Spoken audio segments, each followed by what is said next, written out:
guys, it's me, Cyber, and welcome back to my YouTube channel. Nag-isang Team Lance lang. Yun nga, dahil alam naman po natin kung ano yung assignment ni Raisa pag wala si Pim. Si Miles Ocampo na lang daw po yung pwedeng pumalit kay Raisa sa pwesto niya. Kaya ayaw niya katabi yung isang lalaki na Amerikano, ayaw niya. So, sa mga nagtataka na pinag-usap-usapan na po sa balita na kung pag-aaralin si Bimbi sa buong bansa, pero sana pagdasal din natin na magkasama pa rin po yung dalawa. Gusto kong magkasama pa rin yung dalawa, si Rice at si Bim.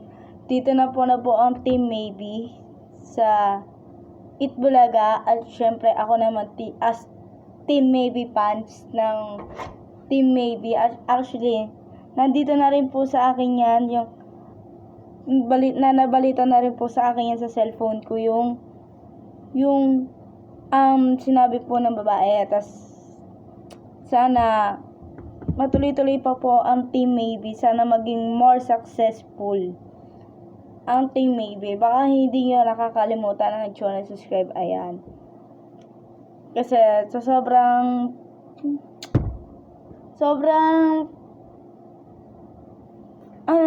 fan na ako ng Team Maybe. Sobra akong naging fan. Pinost ko na siya sa TikTok ko, pinost ko na sa TikTok ko lang, pinost ko lang. Wala pa akong ibang pinapost, basta sa TikTok lang yan, tsaka sa YouTube channel ko lang yan.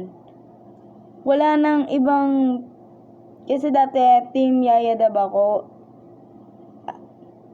Mendoza at saka Alden dati, yung tito ko. Wala na kasing Alden ngayon eh. Ngayon, ako yung pumalit na Team Maybe. So, lahat ng Team Maybe fans ng Raisa May and Bimbi Aquino, lahat ng fans nila, syempre yung fans nila, nakita po nila sa Itbulaga nung Monday. So, kanina, nung tinitignan ko yung kanta na yan, tsaka yung kumanta ko kanina, na yung picture nilang dalawa. Tapos ito yun, oh. Guys, ayun, oh. Oh, diba? Ayun yung picture ng dalawa. Yung magkatabi sila, yes. Tsaka alam niyo ba, guys, sa sobrang kinilig ko kahapon, nagpuyat ako para sa kilig lang din nila. Kailangan ko magpuyat. Sa mga nagre-request, ano daw ba yung kukunin kong course sa grade 12 at saka grade 9. Sa grade 9, personally, hindi ko pa po alam. Pero, malalaman ko din po yung pag sinabi po ng school. Kasi ako, malapit lang ako sa bahay ko at malapit lang yung school sa akin dito. So, ako, tinatapos ko yung school. Kailangan namin matapos para matulungan ko na ang mga kaklase ko. Kasi kailangan niya ako nila sa St. Francis. Oo nga pala, no. Digital. Ano daw yung kukunin ko? Tinanong ko po si Sir. Sabi ko sa kanya na, Sir, ano ba gusto mong kunin ko? Sabi ni Sir, gusto ko maging abogado ka. Wow, nakakahiya sa'yo, Sir. Sabi ni Sir. Sabi ko na grade 6 po, guys. Sabi niya, kunin mo na yun para hindi ka wag ka sa nursing ka. Mahihirapan ka sa nursing. O, gaaral ka pa dun. Sa abogado, okay lang. Sabi ko kay Sir, sige, kukunin ko yung course na yan.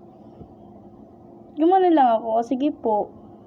Pero mahirap yung course na kukunin ko.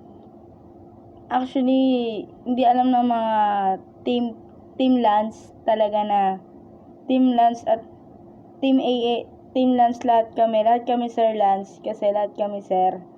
Lahat kami ng grade 6 Sir din. Hindi pa po namin alam na kaming dalawa ng kapatid ko na si Kaden, na hindi pa po namin alam na kukunin kong course, tsaka yung course niya, hindi ko pa rin po makukuha. At hindi ko pa rin po alam.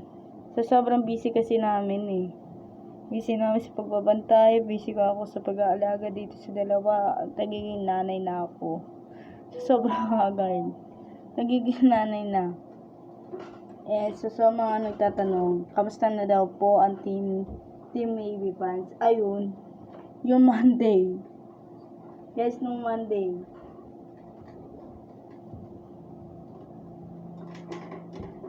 Alam mo ba yung nung Monday, sobrang kilig na kilig ako. Nung kumanta si Raisa ng Sayang na Sayang, sabi ni Raisa, hindi na po sayang kasi nandito na po si Bimbi. Wow, di na sayang. Oh, yan. Abangan nyo sa isang susunod na ayuda ko pag nakikita na sila. Enjoy it, man. Happy Thursday, guys. Happy Thursday. Please, card. Do it nyo yan, ah. Ay, oo nga pala, guys. Pag nakita ko magkasama uli yung dalawa, tingnan natin kung magkasama uli. Titingnan natin, ha? Nagtatanong, asan po ba, sir, ang teachers niyo and classmates niyo? Ha? Classmates? Mga kaklase ko, mga nag-comment sa comment section ko sa TikTok na nasaan daw ba yung mga kaklase ko. Nasa school, pare-parehas. Sir namin nasa work.